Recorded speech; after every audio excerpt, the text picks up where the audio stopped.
क्रांति की शुरुआत जो है वो दूसरों से उम्मीद रखकर नहीं होती है। क्रांति की शुरुआत होती है खुद क्रांति बनने से।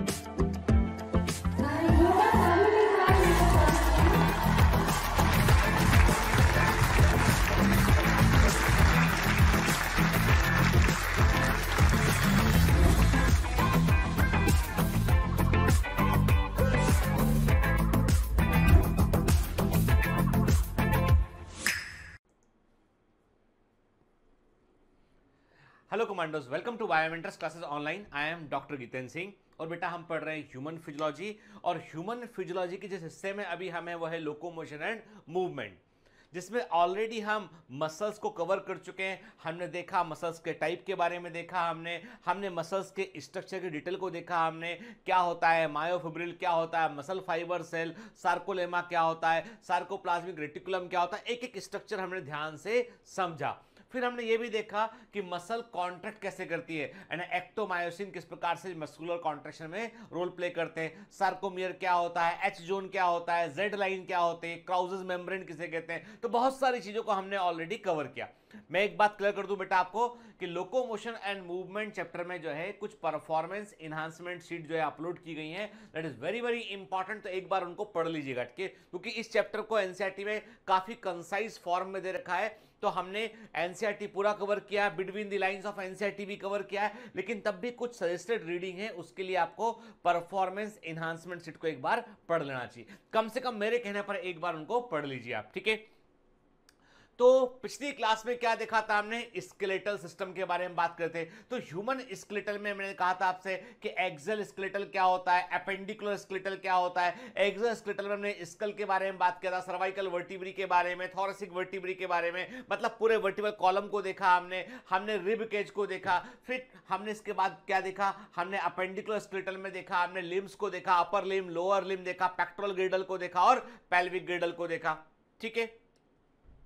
अच्छा बताइए मुझे कि उस बोन का नाम बताइए जो बोन किसी और बोन से नहीं जुड़ी होती है, एकदम इंडिपेंडेंट बोन है, एकदम इंडिपेंडेंट बोन है जो किसी और बोन के साथ में नहीं जुड़ी होती है, उस बोन का नाम बताइए। हमारी बॉडी में संख्या में एक है, अकेली बोन है, वो ऐसी बोन है जो किसी और बोन के साथ में कोई भी ज्वाइंट नहीं बना रही है, उस सिंगल बोन का नाम बताइए आप, ठीक है।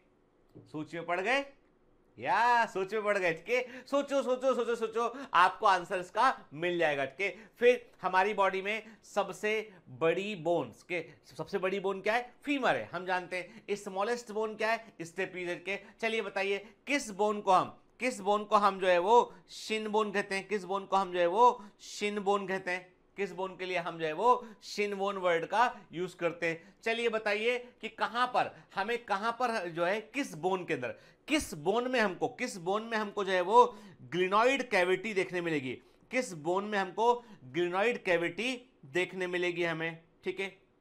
बताइए किन बोन के मिलने पर क्वेश्चन ध्यान से, किन बोन के मिलने पर एक कैविटी एसिटाबुलम बनती है, ठीक है।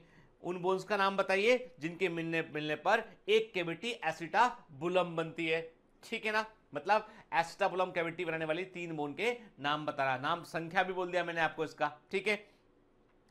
छोटे छोटे क्वेश्चन हैं, दिमाग में रखना है हमको ये चीज, ठीक है बेटा। और एक दूसरे से पूछते रहा कीजिए आप, जैसे घर में भी यदि आप पूछ रहे हैं, दोस्त याद है आपके, आप मिलकर पढ़ रहे हैं, तो पूछते रहा कीजिए, क्योंकि पूछने चीजें याद आती हैं। कई लोगों ने कहा सर बोन को याद रखने के लिए कोई हमको फंडा बता दो, न्यूमोनिक बता दो। तो बेटा देखो, तुम अपनी सुविधा के अनुसार न्यूमोनिक बना लो, क्योंकि देखिए मेरा बिल्कुल भी यकीन नहीं है न्यूमोनिक में, कि मुझसे आप पूछेंगे ना, मैं ज्यादा यकीन नहीं करता उसमें, के मैं यकीन करता हूं कि मैं तो कहता हूं आप अपनी पूरी बॉडी को इमेजिन कर लीजिए एक बार, और अपनी सारी बोन्स को इमेजिन कर लीजिए कि कहां पे कौन सा बोन प्रेजेंट है बॉडी में, आपको खुद ही याद रहेगा, कुछ रटना नहीं पड़ेगा आपको, ठीक है।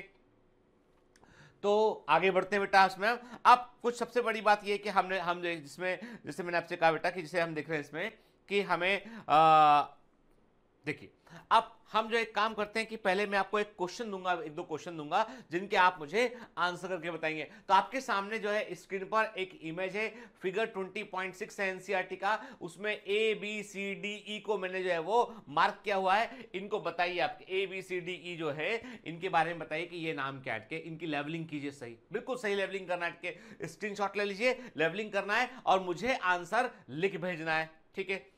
क्लियर, ठीक। फिर सेकंड बेटा हम देख रहे हैं यहाँ पे हमें दिखाई पड़ रहा है ये 1 2 3, ये क्या है 1 2 3, इसका लेवल आप मुझे बताइए 1 2 3 ये क्या है, ठीक है, क्लियर। अब कुछ बच्चों को जो है स्फिनॉइड, ये जो बोन है स्फिनॉइड बोन, इसको लेके कंफ्यूजन हुआ उनको कि उन्होंने कहा सर ये तो संख्या में आपने एक लिखी है, तो ये एक कैसे, एक इस तरफ और एक इस तरफ, दिमाग में आया कुछ बच्चों ने, कुछ कमांडोज के दिमाग में आया कि सर जो स्फिनॉइड बोन है वो स्फिनॉइड बोन एक इधर और एक इधर दो होना चाहिए, एक कैसे लिख दिया आपने। तो मैंने कहा बेटा आप गलत सोच रहे हो, हम अपने स्कल को पलट कर देखते हैं, स्कल को हमने घुमा कर देखा, नीचे से देखा हमने के नीचे से देखा हमें, तो समझ में आया हमें कि स्फिनॉइड बोन का जो हिस्सा आपको यहाँ जो हिस्सा ये आपको दिखाई दे रहा है ना, वो ये वाला हिस्सा है, वो ये वाला हिस्सा है, ठीक है ना, ठीक है, वो ये वाला, ये बोन संख्या में एक ही होती है, ये बोन संख्या में एक ही होती है ना। तो स्कल के में इस प्रकार से पढ़ाई जाती है, इसलिए संख्या में ये एक होती है, इसके दोनों किनारे पर हमको दोनों एंड पे ये थोड़ी थोड़ी दिखाई पड़ती है, ठीक है, क्लियर।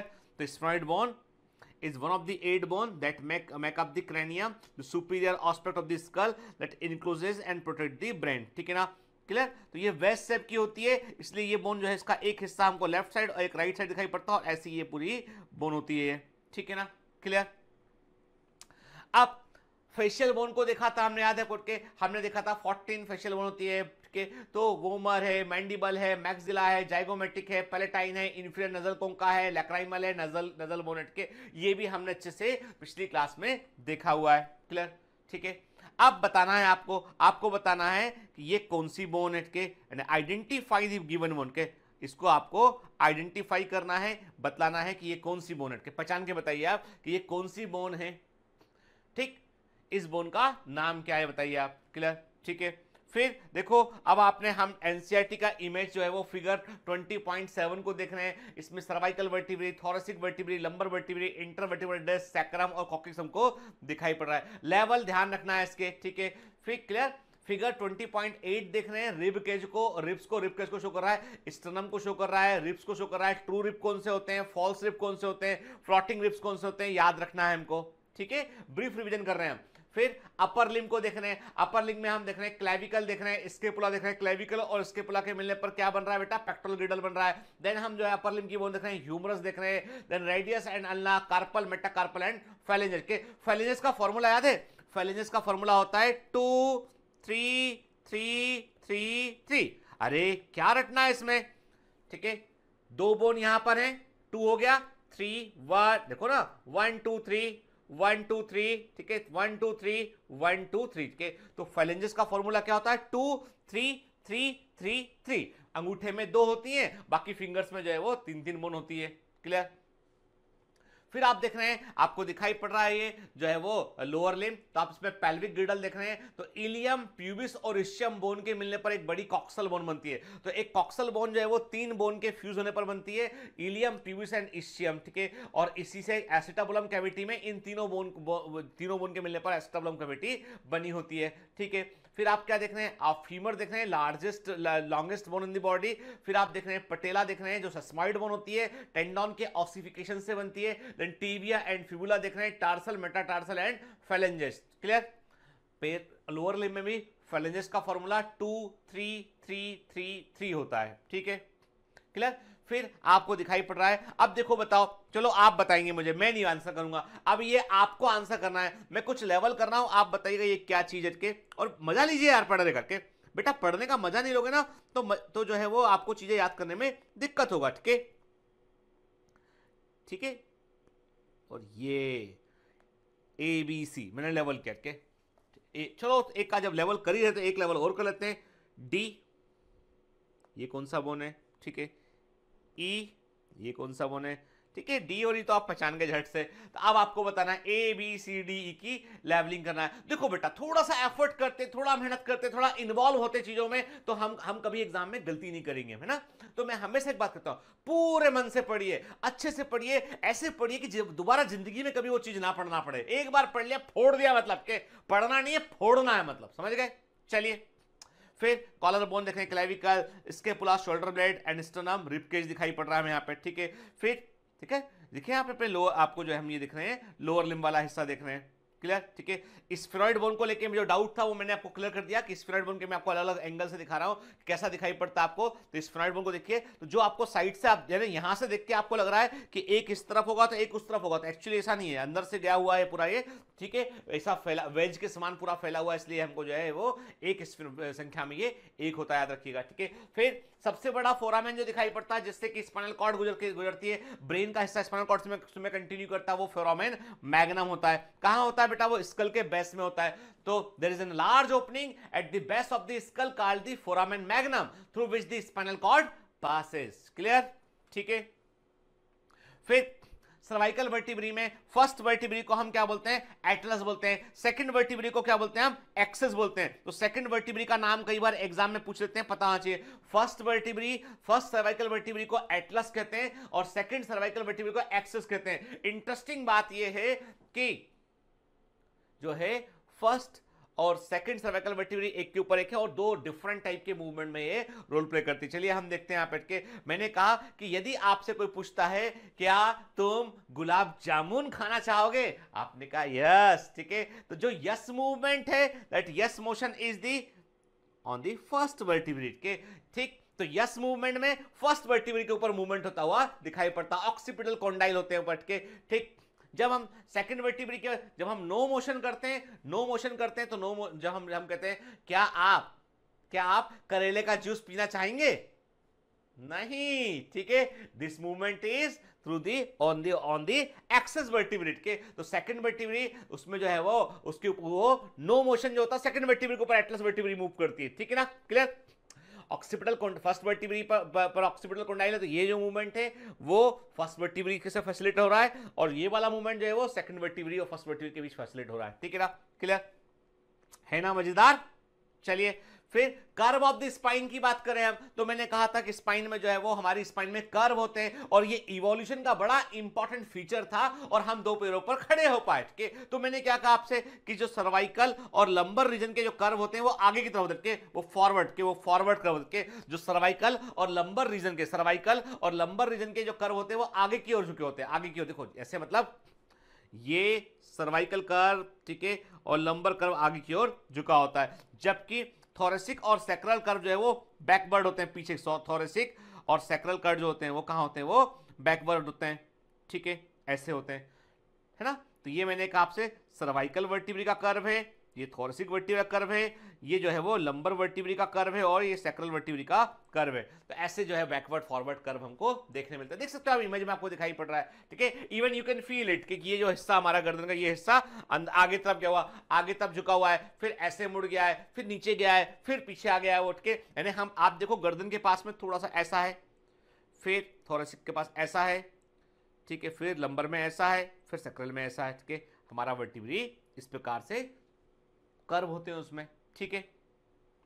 हायर्ड बॉन्ड के अनपेयर्ड होती है, इसका कोई अकेली सिंगल्स होती है। No direct bony attachment to skull के, स्कल से इसका कोई डायरेक्ट बोनी अटैचमेंट नहीं होता है। याद रखिएगा इसके जो अटैचमेंट पॉइंट जो है वो किससे होते हैं? वो टंग मसल्स होते हैं। तो हमेशा कहते हैं इसका ये वो बोन है जो एकदम इंडिपेंडेंट होती है, जिसका स्कल से कोई कनेक्शन जो है वो जुड़ा हुआ नहीं होता है। तो attachment point for some tongue muscle जो है वो हायर्ड बोन पर जुड़े होते हैं। Attachment point for neck muscle that elevate the larynx during the speech and सोलेंट के, ये सब किस पर जुड़े होते हैं? ये हायर्ड बोन पर जुड़े होते हैं, क्लियर। तो हायर्ड बोन इज वो बोन है जिसका संबंध दूसरी किसी बोन से डायरेक्ट जॉइंट बनाने में नहीं होता, ठीक है, क्लियर। फिर रेडियस और अल्ला में टॉप पे कौन सा होता है? तो मैंने आपसे कहा कि रेडियस अल्ला में जो है वो ऊपर, यदि आप देखें तो रेडियस की पोजीशन टॉप पे होती है। रेडियस की पोजीशन यदि आप ऐसे करते हैं तो रेडियस की पोजीशन जो है वो टॉप पर, ऊपर रेडियस की पोजीशन होती है, नीचे अल्ला की पोजीशन होती है। याद रखना छोटी छोटी बातें, ठीक है। आज के लेक्चर में आप बड़ी इंपॉर्टेंट बात करने वाले हैं हम जॉइंट्स के ऊपर, क्योंकि हमने देखा है कि हमको बोन्स मालूम चल गए, हमको मसल्स मालूम चल गए, हम जानते हैं बोन्स के बारे में, हम जानते हैं मसल्स के बारे में, ठीक है, क्लियर। तो अब हमको बात करना है जॉइंट की मूवमेंट, क्योंकि देखिए चैप्टर क्या था? Locomotion and movement. तो जो डिफरेंट काइंड ऑफ मूवमेंट है, जो लोकोमोशन है उसमें जो है वो बकायदा जॉइंट्स रोल प्ले करते हैं, ठीक है। अब कई बार अब जॉइंट किस तरह के होते हैं? तो मैंने आपसे कहा जैसे ये वाला देखिए, ये मेरे हाथ का ये मैं हैंड मूवमेंट कर रहा हूं, this is the ball and socket joint के, यानी पूरा यहाँ पे जो है वो ग्लैंड कैविटी में head of the humerus fissure glenoid cavity है head of the humerus fits में, और ये पूरा ऐसे मूवमेंट कर रहा है तो मैं अपने हाथ को जो है वो ऊपर नीचे कैसे भी मूव कर सकता हूं, this is the wall and socket joint, ठीक है। फिर पाइवट ज्वाइंट के मैं अपने हाथ को ऐसे, देखिए मैं अपने हाथ को ऐसे मूव कर रहा हूं, ठीक है। तो एक के ऊपर यानी रेडियस अल्ना जो है वो एक के ऊपर एक जो है वो हम क्या देख रहे हैं वो ऐसे मूव कर रहे हैं, ठीक है, ऐसे मूव कर रहा है। This is the pivot joint, ठीक है ना, ठीक है बेटा, है ना, ठीक। फिर क्या देखते हैं, हम कहते हैं कि इलिप्स जो है इलिप्सॉइड ज्वाइंट, तो इलिप्सॉइड ज्वाइंट देखिए आप अपने अंगूठे को बकायदा आप एक जगह पे मूव करा पा रहे हैं, this is the ellipsoid joint, ठीक है, देख रहे हैं आप बैठ के इलिप्सॉइड ज्वाइंट। फिर हम क्या बात करते हैं, हम देखते हैं हिंज ज्वाइंट, जैसे हमारी आर्म है कि हम आर्म को ऐसे मूव कर रहे हैं, this is the hinge joint, पैर का मूवमेंट कर रहे हैं वो भी हिंज ज्वाइंट में आता है, ठीक है। चलिए हम ज्वाइंट को एक बार देख लेते हैं ध्यान से। तो एक देखिए, अब आप देख रहे हैं, मतलब आप देख रहे हैं कि ये एक्सरसाइज कर रहा है के, और एक्सरसाइज कर कर ये बॉडी बनाने की कोशिश कर रहा है, मसल्स बनाने की कोशिश कर रहा है, लेकिन बेसिकली ये क्या कर रहा है, ज्वाइंट के मूवमेंट कर रहा है, और ज्वाइंट के जो मूवमेंट हो रहे हैं उससे जो है आपको क्लियर कर दो। अब मैं आपको थोड़ा सा एक्सरसाइज साइंस के बारे में बताता हूं आपको, क्योंकि आप में से कई लोग जो है वो चाहते हैं कि हम एक्सरसाइज करें, तो क्या तरीका है सही एक्सरसाइज करने का। नंबर 1, यदि आपका वजन ज्यादा है और आपको अपना वजन कम करना है, तो सिंपल सा फंडा ये है कि आपको थोड़ा सा कैलोरी डेफिसिट करना पड़ेगा, आपके खाने को डाइट पर ध्यान देना पड़ेगा, और डाइट में आपको थोड़ा सा कैलोरी जितनी रिक्वायरमेंट है उससे कम कैलोरी खानी पड़ेगी। और कैलकुलेट कैसे करेंगे आप, सिंपल सा फंडा है कि आपका जो वजन है, आपका जो वेट है, उसको आप जो है वो अपने वजन को आप 30 से मल्टीप्लाई करेंगे। मान लो आप 80 किलो के हैं, 30 से मल्टीप्लाई किया, 70 केजी के 30 से मल्टीप्लाई किया 2100 आता है, तो 2100 कैलोरी जो है वो आपकी नॉर्मल डाइट है, ठीक है। अब आपको यदि वजन कम करना है तो 25 इंटू वेट कर लीजिए, तो जितना कैलोरी आएगा उतना कैलोरी का डाइट केवल आप लीजिए उसमें के, क्लियर। तो diet is the one of the very important thing. फिर हम बात करते हैं कि एक्सरसाइज का क्या रोल है। एक्सरसाइज जो बेसिकली कैलोरी बर्न करने का तरीका होता है। एक्सरसाइज बेसिकली क्या होता है कि this is actually to burn the calorie. और जब हम जो है रिगरस एक्सरसाइज करते हैं तो मसल्स जो है वो कई बार मसल्स जो है वो टॉट होते हैं, बार बार मसल्स को जो है वो काम करना पड़ता है, तो उनके फाइबर को लगता है कि ये काम हमें बार बार करना पड़ेगा, तो वो स्ट्रांग होने की कोशिश करते हैं। तो इसलिए एक्सरसाइज करने से मसल्स स्ट्रांग हो जाते हैं, ठीक है, पोस्चर करेक्शन होता है। तो अभी हमको जो है वो एक्सरसाइज में इसके आगे नहीं जाना, हमें इतना ध्यान रखना है कि मैं इतना जरूर बोलता हूं आपसे कि आप कितना भी पढ़ रहे हो, लेकिन 15-20 मिनट आधा घंटा वॉक जरूर किया कीजिए। 15-20 मिनट सुबह, 15 मिनट शाम को उठ के खाना खाने के बाद एक वॉक किया कीजिए। सुबह उठ के थोड़ा सा टहल लेंगे, मन अच्छा रहेगा। 10 मिनट मेडिटेशन किया कीजिए। 10 मिनट जो है वो आप, मैं कहता हूं मेडिटेशन करने के लिए जरूरी नहीं कि आप ईश्वर की पूजा ही करें, के जो लोग की ईश्वर में आस्था है, जो मैंने कहा ना कि हम सब लोग जो है वो, हम सब लोगों की मंजिल एक ही है, लेकिन रास्ते अलग अलग हैं। जब मैं कहता हूं हिंदू, मुस्लिम, सिख, ईसाई, यहूदी, पारसी, सब अलग अलग रास्ते हैं, मंजिल वो एक ही है, के ईश्वर वो एक ही है। जो नास्तिक हैं, वो नास्तिक होना भी अपने आप में एक धर्म है, के वो भी रास्ता इनका अलग है, वो रास्तों पे नहीं चल रहे हैं, जाओ उसी मंजिल की ओर रहे, पर वो रास्तों पर नहीं चल रहे हैं, ठीक है। तो असल में मैं कहता हूं आपसे कि आप किसी को भी मानते हो, आपसे ध्यान किए, और मैं आपसे कहता हूं आप इस प्रकृति मां को, इस हवा को महसूस कीजिए, इस पानी को महसूस कीजिए, इस आसमान को महसूस कीजिए, जमीन को महसूस कीजिए, और 10 मिनट मेडिटेशन कीजिए सुबह उठने के बाद। ऐसा अपनी सांसों पर ध्यान लगाइए, ठीक है, कुछ मत सोचिए आसपास, ऐसा सांसों पर ध्यान ऐसे लगाइए कि आपको आसपास की आवाज ना सुनाई पड़े। आप देखेंगे 10 मिनट मेडिटेशन करने के बाद में आपकी पढ़ने की क्षमता कई गुना बढ़ जाती है, ठीक है। चलिए, तो अभी ये सेशन जो है वो मेडिटेशन का नहीं है, तो ये इस बात को यही बंद करते हैं। अभी बात करते हैं हम जॉइंट्स के ऊपर, मूवमेंट के ऊपर हम बात करते हैं यहाँ पे हम, ठीक है। चलिए, तो टाइप ऑफ जॉइंट्स की बात करें हम, तो हमें बेसिकली तीन जो है स्पेसिफिकली 3 तरह के जॉइंट्स हमको देखने मिलते हैं ह्यूमन बॉडी के अंदर। One of the fibrous joint, they are immovable, वो मूव नहीं कर सकते। दूसरे होते हैं कार्टिलेजिनस जॉइंट, होते हैं जो एक रेंज ऑफ मोशन को, रेंज ऑफ मूवमेंट को शो करते हैं। तीसरे होते हैं साइनोवियल जॉइंट, होते हैं जो थोड़ा अधिक मूवमेंट जो है वो शो करते हैं, दे शो दी मैक्सिमम मूवमेंट को वो शो करते हैं, ठीक है। अब ऐसा क्यों होता है, हम आगे बात करते हैं इस पर। तो मैंने आपसे कहा अब why joints are important, joint क्यों इंपॉर्टेंट होते हैं, तो मैंने आपसे कहा कि एक्चुअली में आप देखेंगे कि जो लीवर, हम पढ़ते हैं फिजिक्स में पढ़ते हैं ना कि लीवर क्या होता है। तो हमने आपसे कहा कि जैसे मान लीजिए मैंने आपसे कहा कि ये भारी वजन को हमें उठाना है, तो इस भारी वजन को उठाने के लिए हमने क्या किया, एक हमने जो है वो यहाँ पर जो है वो छोटा सा फुलक्रम, एक हमने जो है वो डिवाइस लगा दिया, फुलक्रम लगा दिया हमने यहाँ पे, और इसके दूसरी एंड पर हमने एक फोर्स को अप्लाई कर रहे हैं, एफर्ट को लगा रहे हैं, और इस एफर्ट को लगा के हम जो है जो रेजिस्टेंस था उसको हम कम कर रहे हैं, उस रेजिस्टेंस को हम जो है वो ओवरकम कर रहे हैं, और जो है वो वेट को हम उठा पा रहे हैं, वजन को हम उठा पा रहे हैं, ठीक है। तो जो ज्वाइंट्स होते हैं आपके आपकी बॉडी में जो ज्वाइंट्स होते हैं वो ऐसे फुलक्रुम के समान काम करते हैं, दे बिहेविंग लाइक दैट ओनली के। तो हमारे ज्वाइंट्स होते हैं बेसिकली वो जगह प्रोवाइड करते हैं जहां पर फोर्स लगाकर हम अपना फोर्स लगाएंगे और हम रिजल्ट दे पाएंगे के। तो बेसिकली ज्वाइंट्स लाइक फुलक्रम, जो कि जो ज्वाइंट जो है वो फुलक्रम के समान होते हैं, जहां पर हम जो है फोर्स को लगाकर जो है वो फोर्स का मैक्सिमम यूटिलाइजेशन हम कर पाते हैं। ठीक है, चलिए एनसीईआरटी में क्या लिखा ज्वाइंट्स के बारे में देख लेते हैं। Joints are essential for all type of movements involving the bony parts of the body के। सभी तरह के मूवमेंट्स के लिए ज्वाइंट्स की आवश्यकता होती है, ज्वाइंट्स में इन्वॉल्व होते हैं, उसमें जो है वो बॉडी के बोनी पार्ट्स इन्वॉल्व होते हैं। ठीक है ना बेटा, involve in the bony parts of the body के। ऐसे देखो मेरी बात ध्यान सुनिए, अब आप बोलोगे सर डब्ल्यूबीसी बाहर निकल रहा है ब्लड से, डब्ल्यूबीसी डायबिटीज कर रहा है, तो मैंने क्या कहा, ऐसे सारे मूवमेंट जिनमें बोनी पार्ट्स इन्वॉल्व हैं, क्लियर कर लीजिए कि ऐसे सारे मूवमेंट्स जिनके अंदर बोन्स इन्वॉल्व हैं वहां पर ज्वाइंट आपको देखने मिलेंगे। Joints are points of contact between bones के बीच पॉइंट ऑफ कांटेक्ट होते हैं, और between the bones and the cartilage. क्या, तो ज्वाइंट्स जो होते हैं क्या होते हैं बेटा, joints are the contact between the bones और between the bones and the cartilage. ठीक है, अब इंपॉर्टेंट पॉइंट है, force generated by muscle is use to carry out movement through joint के। यानी आप जो भी फोर्स मसल से लगा रहे हैं, जैसे मैं आपसे बोल रहा हूं कि मुझे इस हाथ को ऊपर उठाना है, तो मैंने मसल से फोर्स को लगाया तो ये हाथ जो है वो ऊपर की ओर उठा। ठीक है, तो ये जो पॉइंट कि कहां पे किस पॉइंट पे फोर्स लगाने पर ये जो रेजिस्टेंस है, ये रेजिस्टेंस को ओवरकम कर पाएंगे, वो जगह होती है ज्वाइंट के। तो ज्वाइंट इज द प्लेस जहां पर फोर्स लगाने पर आप उस फोर्स का मैक्सिमम यूटिलाइजेशन कर पाते हैं। ठीक है, the force generated by muscle is used to carry out the movement through joint where the joint act as fulcrum। ठीक है, देखिए है ना, तो ये ज्वाइंट है वो इसके समान बिहेव करता है कि ये मसल्स ने जो है एफर्ट किया ये, और इससे हमने क्या किया, हमने इससे जो है वो मूवमेंट को शुरू किया।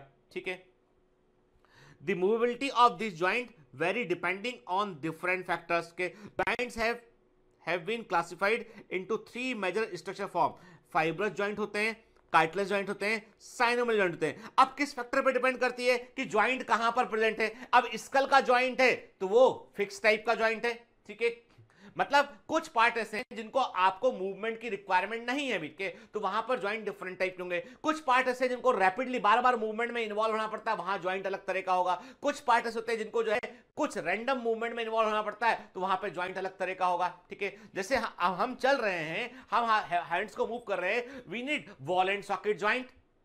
ठीक है, क्लियर। तो हमारे कुछ जो जिस तरह के हमारे मूवमेंट है उस तरह के ज्वाइंट जो है वहां पर हमें देखने मिलते हैं। ठीक है, देखिए फाइब्रस ज्वाइंट देख रहे हैं आप, फाइब्रस ज्वाइंट जो है फाइब्रस कनेक्टिव टिश्यू से बने होते हैं और ये एक प्रकार से इमोबल होते हैं। कार्टिलेज ज्वाइंट जो है होते हैं, जो कार्टिलेज ज्वाइंट होते हैं उनमें हाइलिन कार्टिलेज आपको देखने मिलेगा या फाइब्रो कार्टिलेज देखने मिलेगा। जैसे हमने कहा बिटवीन दी वर्टिब्री आपको फाइब्रो कार्टिलेज देखने मिल रहा है, आपको रिब्स जहां पे जुड़े वहां पे आपको हाइलिन कार्टिलेज देखने मिल रहा है। ठीक है, फिर जो साइनोवियल ज्वाइंट होते हैं वहां पे साइनोवियल कैविटी देखने मिलेगा आपको, उस कैविटी के अंदर जो है वो पूरा ज्वाइंट जो है वो उस कैविटी से कनेक्टेड होगा।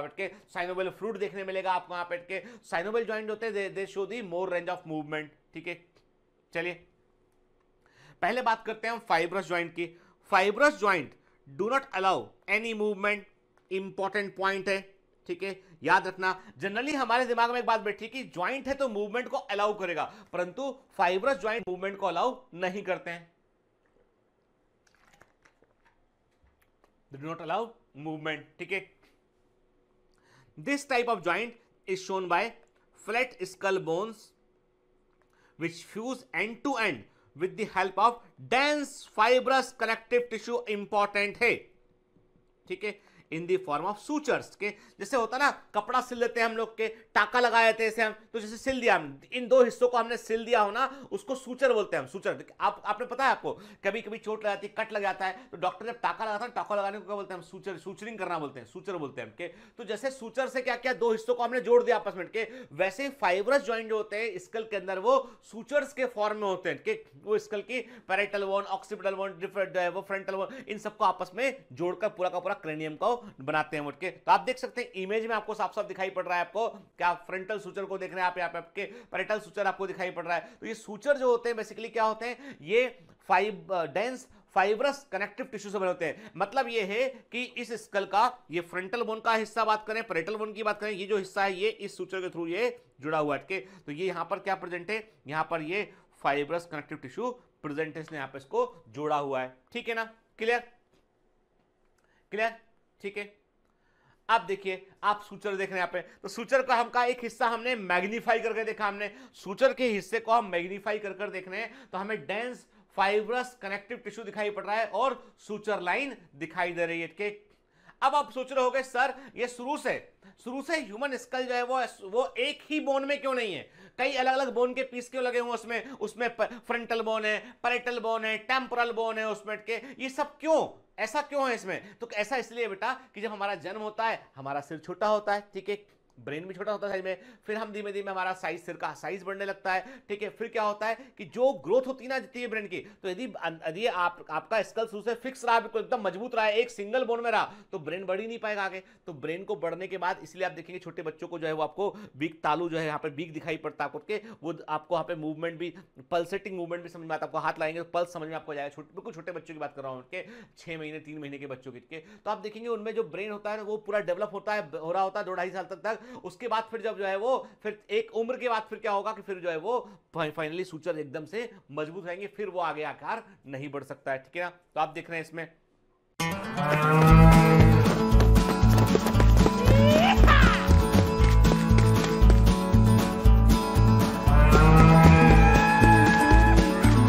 Hi, sorry to disturb you in between lecture, but it's important to inform you.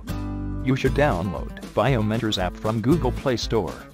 We need your support, so please take subscription to become an official commando of BioMentors. Bye bye. Continue your lecture.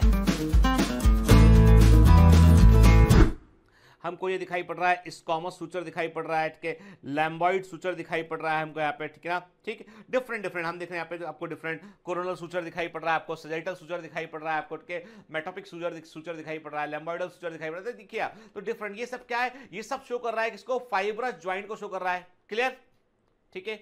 अब क्या कहीं और भी ऐसा arrangement, अब देखो suture क्या होते हैं, मैंने कहा सूचर का मतलब ये हो गया joint held together with very short interconnecting fibers and bone edges interlock found only in skull के सूचर केवल आपको स्कल के अंदर देखने मिलते हैं, सूचर केवल आपको स्कल के अंदर देखने मिलते हैं, और ये बिल्कुल एकदम से बोन आपस में, बोन के किनारे आपस में इंटरलॉक कर जाते हैं, और ये फाइबर उनको जो सूचर है वो जो है जो फाइब्रस जॉइंट है उनको जोड़ देता है। अब एक वर्ड आता है यहाँ पे सिंडेस्मोसिस, अब ये कहां देखने मिलता है हमें,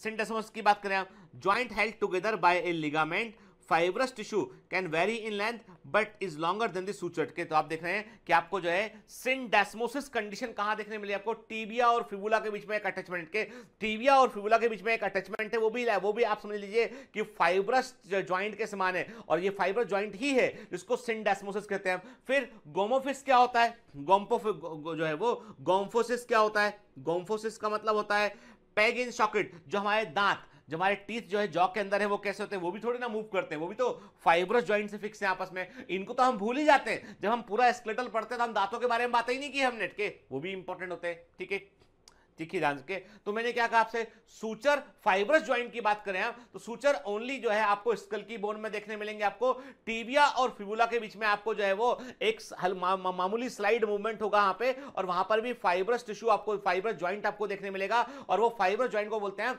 सिंडेस्मोसिस कहते हैं के। तो भूलना नहीं के ये जो है ये बाउंसर क्वेश्चन में शामिल है, जिपमर के अंदर 2 बार पूछा गया, एम्स में 1 बार पूछा गया के, इंपॉर्टेंट, ठीक है।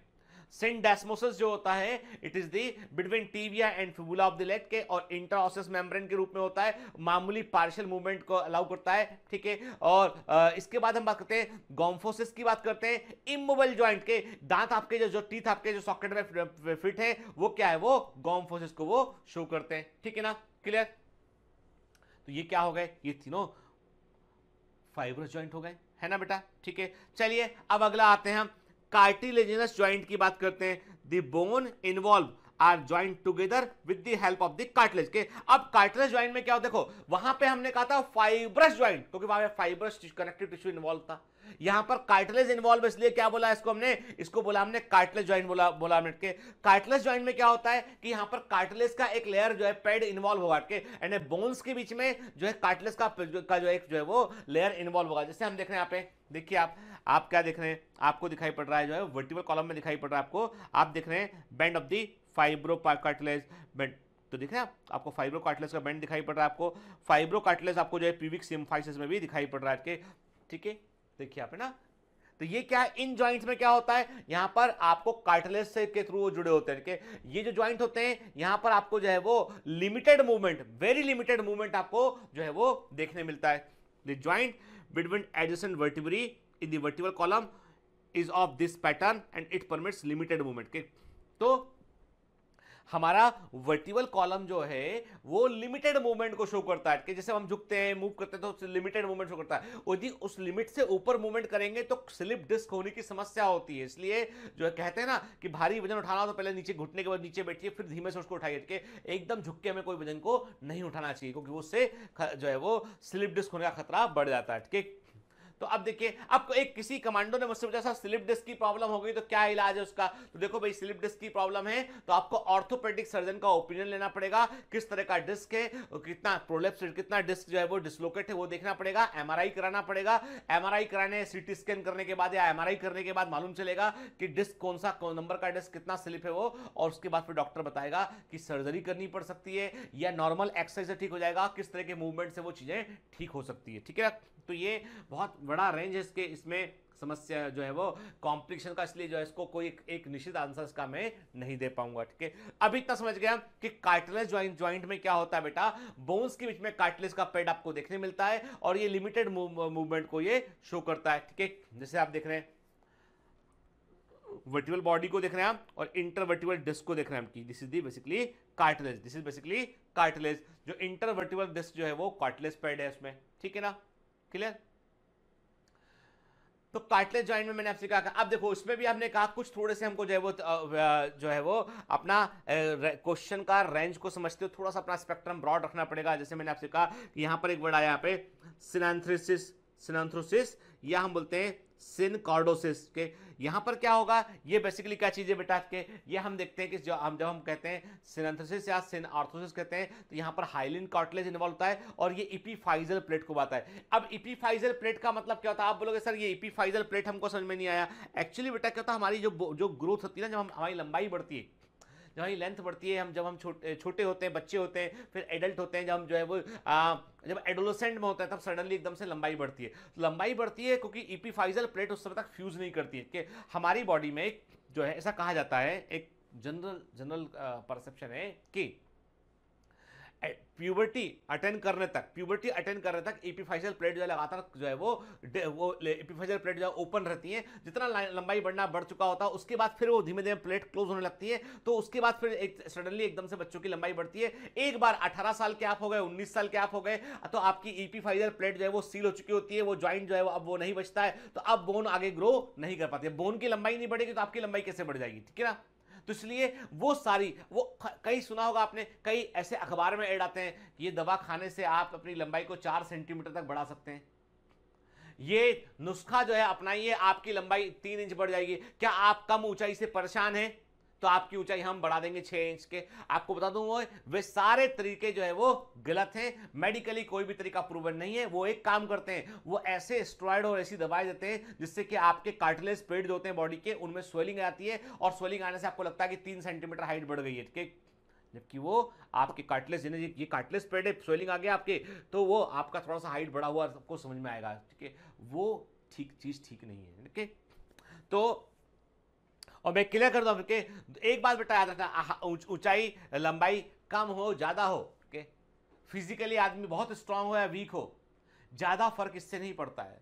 ज्यादा फर्क इस बात से पड़ता है कि मेंटली आदमी कैसा है। कि इस दुनिया को जितने लोगों ने रूल किया है, जितने लोगों ने जो है दुनिया में बड़े बड़े काम किए, उनमें से कोई ऐसा नहीं था। अल्बर्ट आइंस्टीन की बात कर ले आप, लियोनार्डो दा विंची की बात कर ले आपके, आप जो है वो जॉर्ज वॉशिंगटन की बात कर ले आप, महात्मा गांधी की बात कर ले आपके, आप नेल्सन मंडेला की बात कर ले आपके, आप किसी भी फील्ड में किसी की भी बात कर ले, आप पाएंगे कि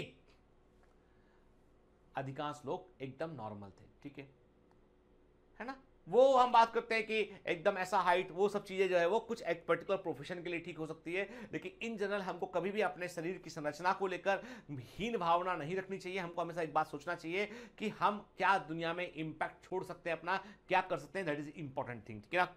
तो अभी मैंने आपसे क्या कहा कि जो एपिफाइजल प्लेट बोन पर होती है, वो एपिफाइसिस जो बोन का ऊपरी हिस्सा है, जब तक वो खुला होता है ना, इनके बीच में भी एक जॉइंट होता है, इसको हम बोलते हैं जो है सिन ऑर्थोसिस कहते हैं या सिन कॉन्ड्रोसिस कहते हैं। तो ये हाइलिन कार्टिलेज पाया जाता है और ये एपिफाइजल प्लेट में देखने मिलता है फर्स्ट रिब में, और मेनुब्रियम जो स्टर्नम का ऊपरी हिस्सा होता है ना, वहां हमको मेनुब्रियम में हमको देखने मिलता है। याद है आपको कि स्टर्नम के 3 हिस्से होते हैं।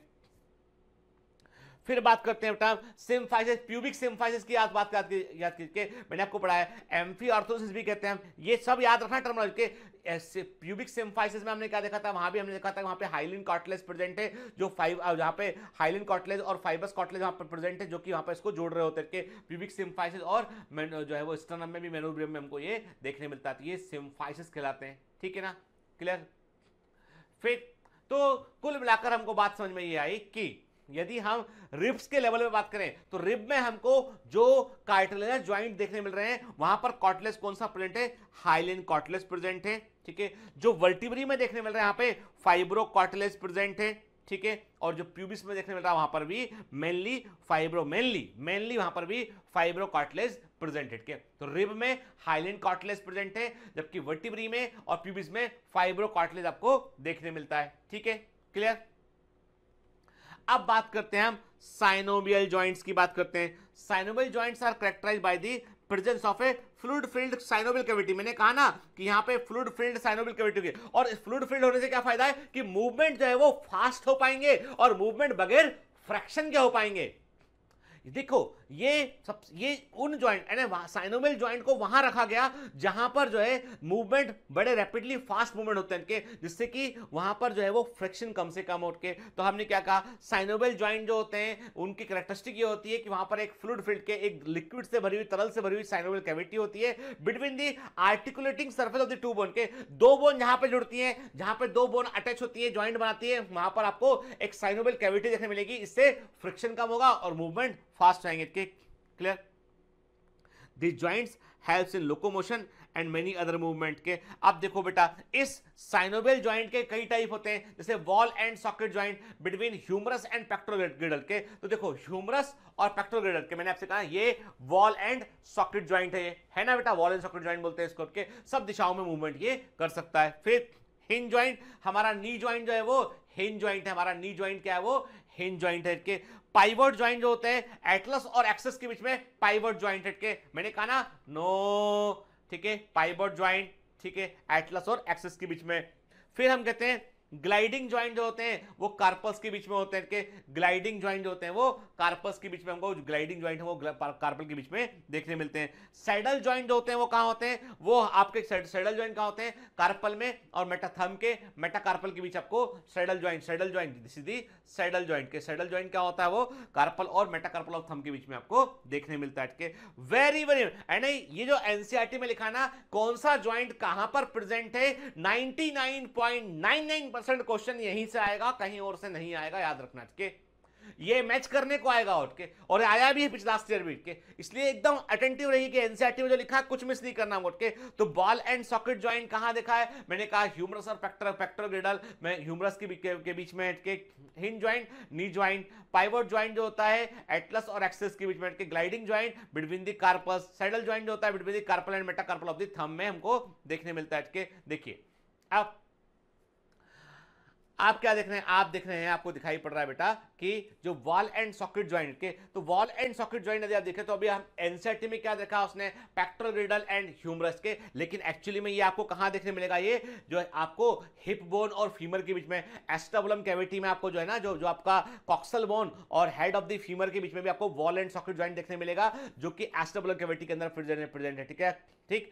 फिर मैंने आपसे क्या कहा, जो पाइवट जॉइंट जो होते हैं वो वर्टिब्री के बीच में, फर्स्ट और सेकंड वर्टिब्री के बीच में देखने मिलेगा। हिंज जॉइंट जो है हमको कहां देखने मिलेगा, हमने कहा कि जो है हमको, जैसे हमने आपसे कहा ये जो हमारा जॉइंट है ये वहां नी लिखा था एनसीईआरटी में, पर हमारा एल्बो जॉइंट भी हिंज जॉइंट होता है, ठीक है, क्लियर। फिर जो है वो टार्सल्स के बीच में हमको जो हम कहते हैं प्लेन ज्वाइंट, टार्सल के बीच में जो ज्वाइंट होगा उसे प्लेन ज्वाइंट कहते हैं हम। चलिए एक काम करते हैं, पहले डिफरेंट टाइप के मूवमेंट को हम समझते हैं, फिर आगे बात करते हैं। देखो बॉल एंड सॉकेट ज्वाइंट में मूवमेंट सभी पॉसिबल, देखिए एरो देखिए ध्यान से, एरो देखिए ध्यान से, बॉल एंड सॉकेट ज्वाइंट में मूवमेंट सभी पॉसिबल दिशाओं में होता हुआ आपको दिखाई पड़ रहा है। एक बॉल है वो एक सॉकेट के अंदर घूम रही है, जैसे मैंने आपसे कहा दिस इज दी बॉल, ये एक सॉकेट के अंदर, तो ये किसी भी दिशा में इसे मूव कर सकती है, ठीक है ना। ये हिप में देखने मिलेगा आपको, के आपको शोल्डर में देखने मिलेगा आपको, ठीक है। फिर हिंज ज्वाइंट होता है एल्बो में देखने मिलेगा, नी में देखने मिलेगा। तो इसमें क्या हो रहा है बेटा, मूवमेंट जो है वो एक दिशा में इसमें ऐसा हो रहा है, ठीक है। फिर कॉन्डोलाइट ज्वाइंट जो होता है वो क्या होता है, वो हमको रिस्ट में देखने मिलता है, ये दिस इज दी कॉन्डोलाइट ज्वाइंट की, ये हमको रिस्ट में देखने मिलता है। फिर ग्लाइडिंग ज्वाइंट की बात करेंगे हम, तो facet joint of the vertebrae के, तो ग्लाइडिंग ज्वाइंट होता है वर्टिब्रे में, हमने आपसे कहा हमको देखने मिलता है, ठीक है। पाइवोट ज्वाइंट एटलस और एक्सेस वर्टिब्रे के बीच में होता है, ठीक है ना, नो वाला मूवमेंट जो होता है, ठीक है। सैडल ज्वाइंट होता है वो थंब में होता है, सैडल ज्वाइंट थंब में हमको देखने मिलता है, ठीक है। देखो ये साइनोवियल ज्वाइंट का ज्वाइंट कैप्सूल होता है, साइनोवियल मेम्ब्रेन है इसमें, साइनोवियल फ्लूइड है इसके अंदर, ज्वाइंट कैविटी के अंदर आर्टिकुलर कार्टिलेज होता है ये, और ये बोन हटके। तो आप देखो एक बोन ये है, ठीक है, दूसरी बोन ये है, लेकिन इन दोनों बीच की बोन के बीच में क्या है, आप देखो इन दोनों बोन के बीच में क्या है, बाकायदा आपको आर्टिकुलर कार्टिलेज दिखाई पड़ रहा है, साइनोवियल मेम्ब्रेन दिखाई पड़ रही है, साइनोवियल फ्लूइड प्रेजेंट है ज्वाइंट कैविटी के अंदर। इससे क्या होता है, मूवमेंट जो है वो आसान आता है और फ्रिक्शन एकदम से कम हो जाता है। जब कभी किसी कारण से जो आर्टिकुलर कार्टिलेज डैमेज हो जाता है या साइनोवियल फ्लूइड कम हो जाता है, तो वैसी कंडीशन में ऑस्टियोआर्थराइटिस आता है, मूवमेंट करने में दर्द होने लगता है, फ्रिक्शन होने लगता है, ठीक है। देखिए एनिमेशन ध्यान से देखिए कि बॉल एंड सॉकेट ज्वाइंट किस तरह का होता है, ठीक है। मैं आपको कई अलग अलग तरीके से बेटा बतला रहा हूं। This shows the ball and socket joint, clear, देख रहे हैं आप, अपनी जगह पे भी घूम रहा है, देखिए ना, अपनी जगह पे भी घूम रहा है, ठीक है। मैं इसको अपनी जगह पे घुमा सकता हूं उसको, ठीक है। फिर हमने क्या सब जगह पे मूव कर सकता है, देखिए एनिमेशन ध्यान देखिए, क्या देखिए, ठीक है, अपनी जगह पे भी घूमता है और सब पॉसिबल जगह पे वो घूम सकता है, ठीक है ना। ये देखिए ना, this is the ball and socket joint, ठीक है, clear. And this is the hinge joint के, आप देखिए मूवमेंट देखिए इसमें, देख रहे हैं आप कि ये हिंज ज्वाइंट है।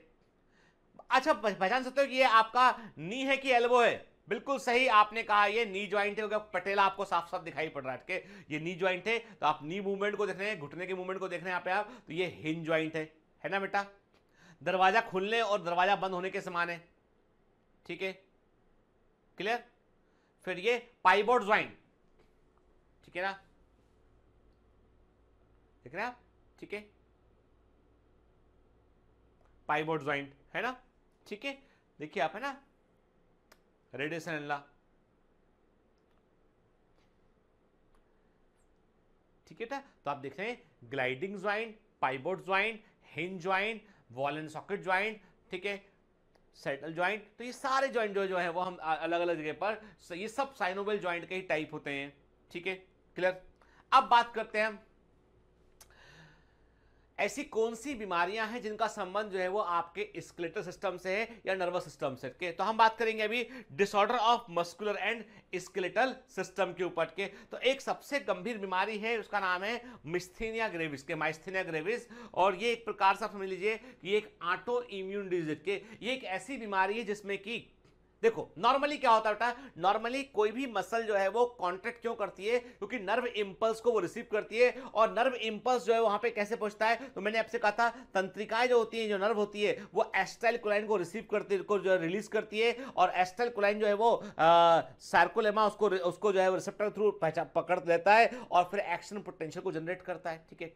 इमेजिन कीजिए कि नर्वस सिस्टम काम कर रहा है बराबर, नर्व ने जो है वो एसिटाइलकोलाइन को रिलीज किया, लेकिन मसल्स की जो मेम्ब्रेन है उस पर प्रेजेंट जो रिसेप्टर हैं जिनको एसिटाइलकोलाइन को रिसीव करने के बाद एक्शन पोटेंशियल को जनरेट करना है, वो रिसेप्टर को नष्ट कर दिया एंटीबॉडी ने। हमारे बॉडी के इम्यून सिस्टम ने उनको ही डिस्ट्रॉय कर दिया है। तो अब क्या होगा, नर्वस सिस्टम जो है कितना ही केमिकल रिलीज करे, मसल उसको रिस्पॉन्ड नहीं करेगा। That is the problem in myasthenia gravis, ठीक है। myasthenia gravis is a autoimmune disease। Number 1 बीमारी का नाम इंपॉर्टेंट होता है, याद रखना है आपको के, ऑटो इम्यून डिसऑर्डर है ये। इसमें न्यूरोमस्कुलर जंक्शन पर प्रभाव पड़ता है बेटा। इससे क्या होता है, लगातार व्यक्ति को थकान रहती है, वो अपनी मसल्स को प्रॉपर्ली जो है वो उसकी मांसपेशियां वीक हो, क्योंकि वो उनको जो है वो बार बार मूवमेंट उनमें नहीं करा पाता है, मसल्स वीक रहती है इसमें के, और कई बार जो है इसमें हमको लकवा या पैरालिसिस की कंडीशन भी देखने मिलती है। तो आप देख सकते हैं इसमें इमेज में भी दिखाई पड़ रहा है आपको कि एक आंख नॉर्मल है, एक आई नॉर्मल है, this is the normal eye, this is the normal eye, ठीक है, और एक आई मिस्थेनिया ग्रेविस की कंडीशन उसको शो कर रही है, जिसमें कि आप आंख की पलक जो है ड्रूपिंग ऑफ आईलिड, आंख की पलक नीचे गिर गई है, इसे हम बोलते हैं ड्रूपिंग ऑफ आईलिड कहते हैं, वो कंडीशन हमको दिखाई पड़ रही है। देखिए, एंड यदि आप देखेंगे कभी मिस्थेनिया ग्रेविस का पेशेंट देखेंगे, आपको दिखाई पड़ेगा कि इसमें कुछ आपको पर्टिकुलर सिम्टम दिखाई पड़ेंगे। द फर्स्ट नोटिसेबल सिम्टम जो होता है वो होता है weakness of the I muscle, difficulty in निगलने में, भोजन को निगलने में तकलीफ होती है, बोलने में थोड़ा सा जो है वो बोलने में स्पीच जो है वो साफ साफ नहीं बोल पाता व्यक्ति, स्लर्ड स्पीच होती है, और निगलने में तकलीफ होती है, आंखें पलक आंख की जो है वो ड्रूपिंग ऑफ आईलिड होता है, कि आईलिड की मूवमेंट में भी जो दिक्कत होता है, उसको फेशियल एक्सप्रेशन जो है फ्लैट होते हैं, उसके जो फोरहेड होता है वहां पर भी जो है उसको हम कहते हैं फोरहेड जो होता है, उस फोरहेड में भी आपको जो आप देखते हैं कि जो है वो जो रिंकल्स होते हैं, जो मूवमेंट होता है फोरहेड का, वो नहीं कर पाता व्यक्ति के, और बोलने के दौरान जो है वो उस दिक्कत उसको होती है, कुछ खाने के चबाने के दौरान दिक्कत होती है, निगलने में दिक्कत होती है के, और तो इस तरह के जो सिम्टम होते हैं वो उससे आप समझ जाते हो कि ये मिस्थेनिया ग्रेविस हो सकता है। तो इसमें आप बिल्कुल जो नोटिसेबल सिम्टम है, drooping of the corner of the mouth, के मुंह का नीचे ये वाला हिस्सा जो नीचे गिरा हुआ दिखाई पड़ेगा, ड्रूपिंग नीचे दिखाई देगा के, क्योंकि मस्कुलर वीकनेस इसलिए उसको ऊपर लिफ्ट नहीं रख पाता बॉडी के। फिर आईलिड नीचे दिखाई पड़ेगा, इसमें ये इसके सिम्टम होते हैं के। अब ऐसा हुआ तो क्यों हुआ?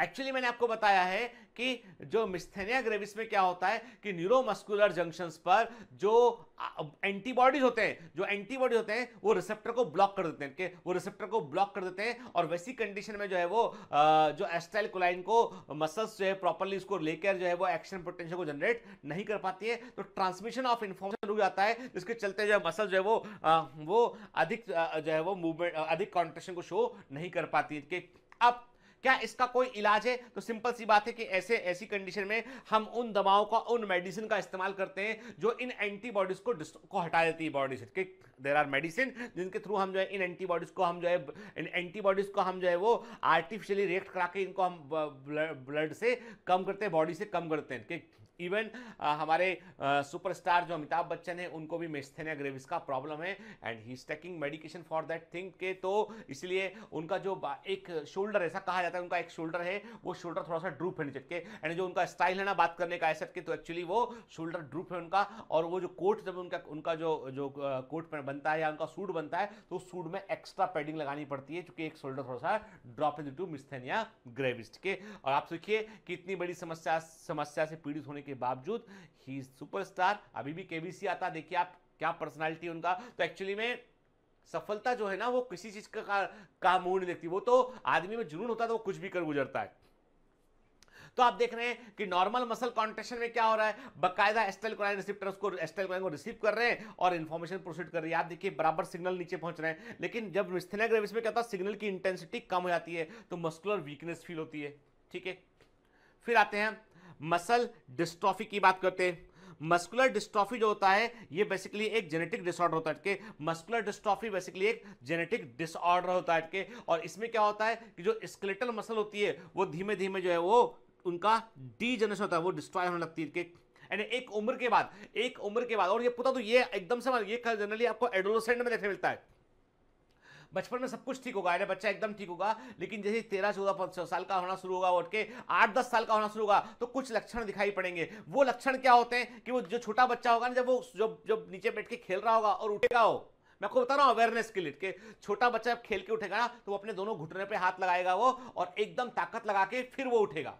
जबकि नॉर्मल है, उसको पोलियो भी नहीं हुआ, कोई समस्या नहीं है, नॉर्मल बच्चा है, लेकिन जब वो नीचे से ऊपर उठ रहा है तो अपने दोनों हाथों से अपने पैरों को सपोर्ट देके फिर उठ रहा है, मतलब उसकी स्केलेटल मसल में वीकनिंग शुरू हो चुकी है, डीजनरेशन शुरू हो चुका है उसमें। ठीक है, there is one of this sign to identify these things. तो progressive degeneration of the skeletal muscle mostly due to the genetic disorder. अब इसमें देखते हैं आप क्या एक्चुअली क्या होता है, जो एक जो है वो इसमें होता ये है कि जो स्केलेटल मसल हैं उनका डिस्ट्रॉफी होने लगता है, और वैसा इसलिए होता है कि उनके अंदर जो है वो बेसिकली हम देखते हैं कि उनके अंदर जो है वो एक म्यूटेशन होने पे एक जीन उनके अंदर फॉल्टेड होता है। जैसे मैंने आपसे कहा कि एक्चुअली जो है डीएमडी का फुल फॉर्म क्या है, Duchenne muscular dystrophy. DMD Duchenne muscular dystrophy ये एक एक्स लिंक्ड रेसेसिव डिजीज के इसका जो जीन होता है वो एक्स क्रोमोसोम पर होता है, रेसेसिव जीन होता है के। और इसमें क्या होता है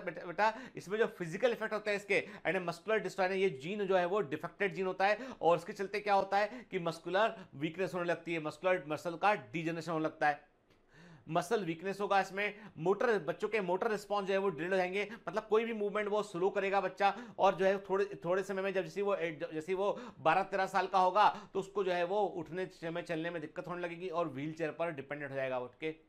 और कई केसेस में हार्ट जो है उसका साइज बढ़ जाता है और हार्ट के अंदर भी वीकनेस हो जाती है। ठीक है, this is the Duchenne and Becker muscular dystrophy में आप देख रहे हैं कि अफेक्टेड मेल में आप देख रहे हैं कि जो एक्स है, देखो मेल में क्या होता है, आपको आप देखेंगे कि मेल एक और इंटरेस्टिंग बात है, चूंकि ये जो बीमारी है ये एक्स क्रोमोसोम पर लिंक्ड के, तो आपको हमेशा जो है मेल में ये बीमारी आपको मेल में अधिक, यानी जो है ड्यूशेन मस्कुलर डिस्ट्रॉफी आपको मेल में अधिक देखने मिलेगी, क्योंकि मेल में केवल एक ही एक्स क्रोमोसोम होता है जो अपने आप को एक्सप्रेस कर देगा और बीमारी दिखाई पड़ने लगेगी। के फीमेल में क्या होता है, एक नॉर्मल एक्स क्रोमोसोम होगा तो फीमेल में इस बीमारी के दिखाई देने के चांस कम होंगे। फीमेल कैरियर होती है, अगली पीढ़ी में जो है वो जीन को आगे बढ़ा देगी, लेकिन जिस फीमेल के पास में एक एक्स क्रोमोसोम है नॉर्मल और एक डिफेक्टेड एक्स क्रोमोसोम है तो उसको ये बीमारी नहीं होगी। इसलिए फीमेल में आपको मस्कुलर डिस्ट्रॉफी के केस कम देखने मिलेंगे as compare to the mail.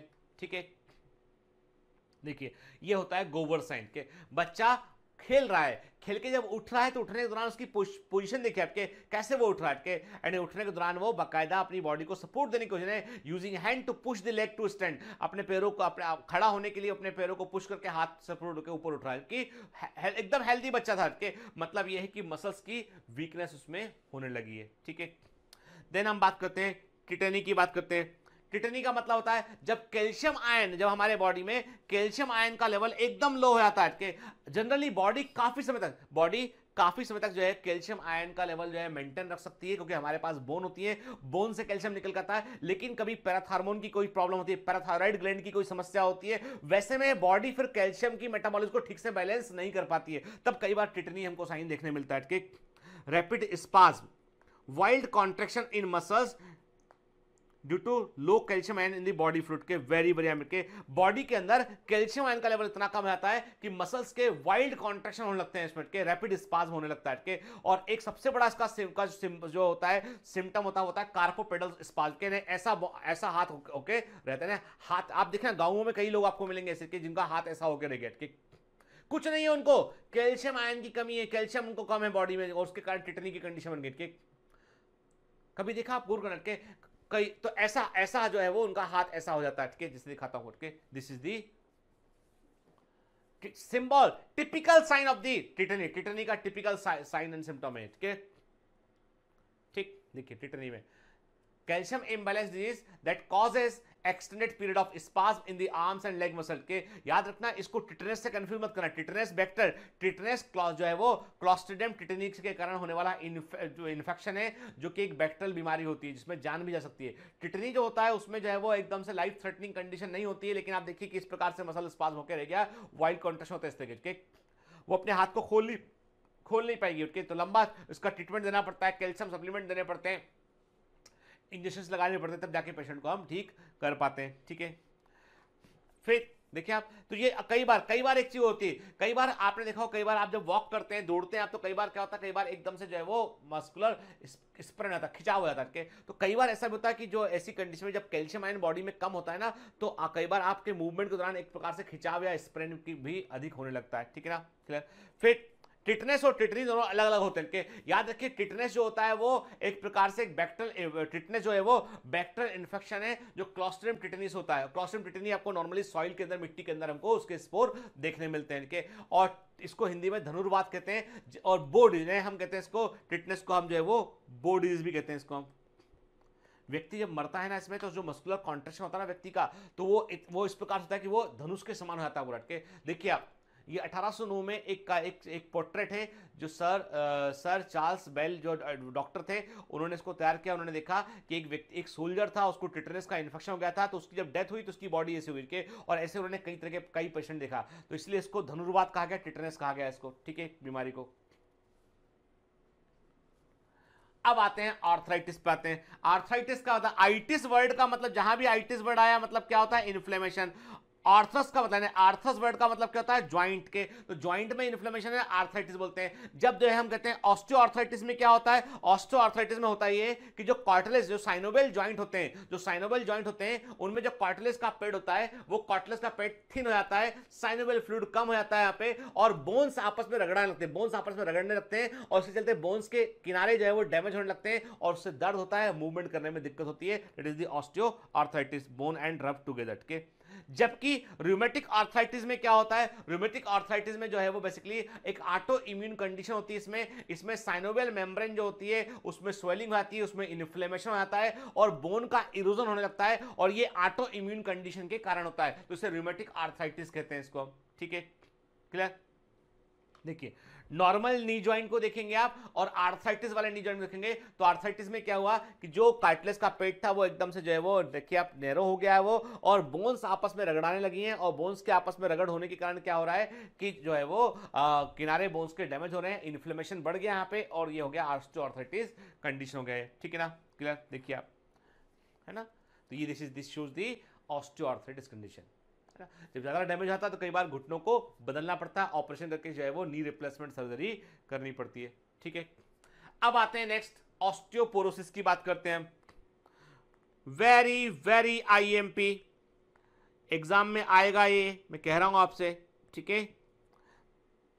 इसमें क्या होता है, इसमें बढ़ती उम्र के साथ साथ बढ़ती उम्र बढ़ती है, आदमी खाना खाना कम करता है, अब उसका जो डाइजेस्टिव सिस्टम होता है वो भी ठीक से चीजों को पचा नहीं पाता है, दूध और दही को भी ठीक से वो डाइजेस्ट नहीं कर पाता है। प्रॉब्लम ये है कि उसका इंटेक कैल्शियम का बॉडी में कम हो गया है, और बॉडी की रिक्वायरमेंट कैल्शियम के एज इट इज के, तो अब क्या होगा उससे होगा ये कि बॉडी में धीमे धीमे कैल्शियम कम होने लगा। महिलाओं में आफ्टर मीनोपॉज कई बार कैल्शियम की तेजी से कमी होने लगती है, इसलिए मीनोपॉज के बाद महिलाओं को जो है कैल्शियम सप्लीमेंट दिए जाते हैं, ठीक है। प्रेगनेंसी के दौरान महिलाओं को कैल्शियम सप्लीमेंट दिए जाते हैं, तो जो कैल्शियम होता है वो कैल्शियम बॉडी में कम होता है, लेकिन वो एकदम देखिए कैल्शियम बड़ा इंपॉर्टेंट है, उसके बगैर बॉडी का मेटाबॉलिज्म काम नहीं कर सकता है, तो कैल्शियम को एक लेवल तक मेंटेन करने की बॉडी कोशिश करती है। क्या करती है, वो जो बोन है, बोन से कैल्शियम निकाल के ब्लड में डाल देती है, क्योंकि यदि ब्लड में कैल्शियम नहीं दिया गया तो कई सारे सिस्टम काम नहीं कर पाएंगे, है ना। आयनिक इक्विलिब्रियम से लेकर हार्ट तक सब जगह कैल्शियम इंपॉर्टेंट है, चाहे नर्वस कंडक्शन हो, हर जगह कैल्शियम इंपॉर्टेंट, मसल कंट्रैक्शन हो, कैल्शियम इंपॉर्टेंट के, तो वो कैल्शियम आता कहते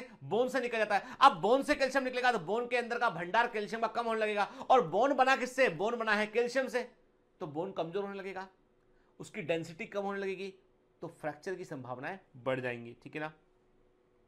as related disorder characterised by decrease bone mass and increase chances of the fracture, decrease level of oestrogen is common cause के, महिलाओं में आफ्टर द मेनोपॉज ईस्ट्रोजन का लेवल कम होने लगता है, और उसके चलते जो है वो कैल्शियम का मेटाबॉलिज्म भी प्रभावित होता है, और उससे जो है वो कई बार ऑस्टियोपोरोसिस की समस्या हो जाती है, ठीक है ना।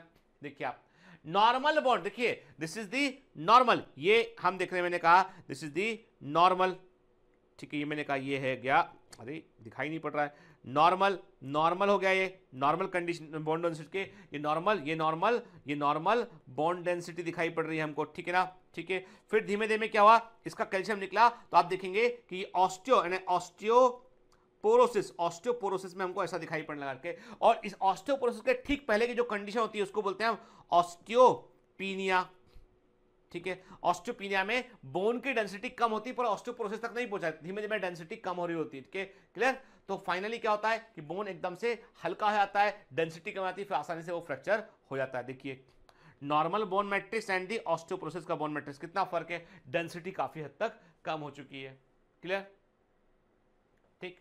देखिए आप ना, हेल्दी बोन और ऑस्टियोपोरोसिस का बोन, ठीक है ना, ये आप देख रहे हैं, है ना, ठीक है। फिर आते हैं हम एक दूसरी बीमारी की बात करते हैं, गाउट, ठीक है। गाउट जो होती है ये वास्तव में जॉइंट्स में यूरिक एसिड के जमा होने के कारण होती है। तो ये क्या होता है? It is the inflammation of joint due to accumulation of uric acid crystal के, यानी जॉइंट्स में यूरिक एसिड के क्रिस्टल जमा हो जाते हैं जिससे कि जॉइंट को मूव करने में दिक्कत होती है, और ये इस बीमारी को गाउट कहते हैं। और गाउट का सबसे पहला सिम्टम हमको दिखाई पड़ता है पैर के अंगूठे में, टो में दिखाई पड़ता है, क्योंकि देखियो ब्लड सर्कुलेशन नीचे तक जाता है, नीचे से ऊपर तक, यानी वहां पर वो पॉइंट है जहां पर वो यूरिक एसिड आके फंस जाता है, वो रैपिडली ऊपर मूव, यानी उसको उसके ट्रांसलोकेशन में उतना स्मूथ ट्रांसलोकेशन उसका हो नहीं पाता, धीमे धीमे वो एक्यूमुलेट होने लगता है जाके के। तो उसमें क्या होता है कि आप देखेंगे ये वाला ऐसे, देखिए ये इन्फ्लेमेशन हो चुका है, यहाँ पे ये यूरिक एसिड यहाँ पे जमा हो चुका है, ठीक है, देखिए आप यूरिक एसिड के क्रिस्टल जमा हो चुके होते हैं, इसे बोलते हैं गाउट बोलते हैं। और याद रखिए कि यूरिक एसिड, अब इसमें क्या होता है, जिनको गाउट का प्रॉब्लम होता है उनको एक बात कहा जाता है कि थोड़ा डाइट उनका लो प्रोटीन, कम प्रोटीन का डाइट उनको दिया जाता है, एंटी इन्फ्लेमेटरी दवाई दी जाती है उनको, के यूरिकोसिलिक दवाई दी जाती है कि इनका यूरिक एसिड जो होता है वो थ्रू यूरिन जो है इसको हम बाहर निकाल सकें, तो हम यूरिकोसिलिक दवा देते हैं। फिर यूरिक एसिड जो बॉडी में बनता है उसकी प्रोडक्शन कम करने को, उसको रोकने के लिए दवाओं का हम इस्तेमाल करते हैं हम, ठीक है, ठीक। देखिए आप सोलोन एंड सूजन आ चुका है, इन्फ्लेम जॉइंट है, और क्योंकि यहाँ पर यूरिक एसिड के मासेस इकट्ठे हो गए, और यूरिक एसिड के जो मास जॉइंट में इकट्ठे होते हैं उनको हम टोफाई बोलते हैं, कि टोफी जो होते हैं, टोफाई जो होते हैं, they are the masses of the uric acid जो जॉइंट में जमा हो जाते हैं। क्लियर? ठीक है, ये है गाउट। क्लियर? चलिए, अब यहां पर क्या हुआ, यहां पर लोकोमोशन और मूवमेंट पूरा हो गया, ठीक है। अब आपको एक काम जरूर कर रहा है कि लोकोमोशन और मूवमेंट पर जो डीपीपी आपको आ रहा शुरू है, वो डीपीपी के क्वेश्चन आपको मिस नहीं करना है। और आपको, क्योंकि देखो डीपीपी के थ्रू हम क्या करते हैं, पिछले 10 सालों में जितने क्वेश्चन एग्जाम के अंदर आए ना वो सारे हम कवर कर लेते हैं, ठीक है। फिर आपको परफॉर्मेंस एनहांसमेंट शीट में कुछ एडिशनल इन्फॉर्मेशन है, जो स्केलेटल सिस्टम दूसरे एनिमल से कंपेयर किया हुआ कुछ एक्स्ट्रा इन्फॉर्मेशन है, वो जरूर बेटा पढ़ लेना, एक बार पढ़ लिया करो, मेरे कहने पर एक बार पढ़ लिया करो उसको, ठीक है, ताकि मतलब मेरे में भी ऐसे हो जाए कि कहीं कोई क्वेश्चन बाउंस नहीं होना चाहिए, क्योंकि हमने एनसीईआरटी पूरा 100% कवर कर लिया है, ठीक है। अब हमको क्या करना है इस चैप्टर पे, चूंकि डीपीपी हमको बहुत सारे लगाने, बहुत सारे क्वेश्चन लगाने, तो आप याद रखिएगा बेटा जो बूस्टर सीट है वो भी आपको इसी चैप्टर के ऊपर आपको मिलेगी, ठीक है, और आपको कई सारे क्वेश्चन लगाने को मिलेंगे, तो वो लगाते रहिएगा बेटा, ठीक है। तो पढ़ते रहिए, मेहनत करते रहिए, ऑल द बेस्ट।